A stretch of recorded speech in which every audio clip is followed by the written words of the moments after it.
Ce mystérieux dragon bleu miniature a été découvert en 2015 sur les plages d'Australie. Il est beau, vous ne trouvez pas ? Le Glaucus atlanticus, ou dragon limace, ou encore dragon bleu des mers, est en fait un mollusque vivant dans les eaux tempérées et tropicales du globe, qui possède des caractéristiques plus qu'étonnantes. Son panel de couleurs varie du blanc ivoire au bleu métallique, en passant par le gris argenté et le noir. Et il est hermaphrodite, c'est-à-dire qu'il possède à la fois le sexe mâle et femelle. Il mesure seulement 4 cm de long et ce n'est pas un grand sprinter. Côté natation, il nage très lentement, à peine 1 mètre par heure. Faut pas être pressé, hein ? Et bien souvent, il se déplace en se laissant porter par le courant. Les filaments de part et d'autre de son corps s'appellent des serrata et il peut en compter jusqu'à 64. Mais attention, ce n'est pas seulement mignon, c'est aussi dangereux. Cette créature peut stocker les toxines urticantes de ses proies dans le bout de ses nageoires pour les réutiliser ensuite contre ses prédateurs. Alors, si vous en croisez un, pas touche, qui s'y frotte s'y pique. Connaissez-vous l'araignée Pan ? La voici.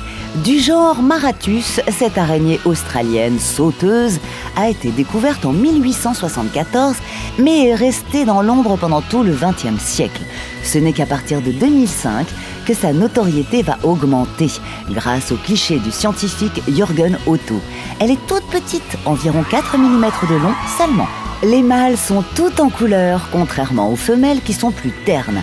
Et pour faire honneur à leur nom et faire la cour à madame, il ne manque pas d'imagination.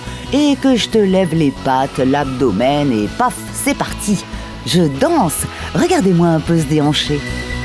Jürgen les a filmés sous toutes les coutures et on peut les voir sur sa chaîne Peacock Spider-Man. Regardez-moi ça. On pourrait penser à une simple écaille de poisson qui serait restée là, bêtement, à flotter, retenue par une algue.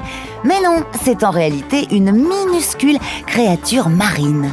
Filmé par le vidéaste Kaj Manet, ce crustacé est un saphirina qu'on retrouve dans la plupart des océans de la planète.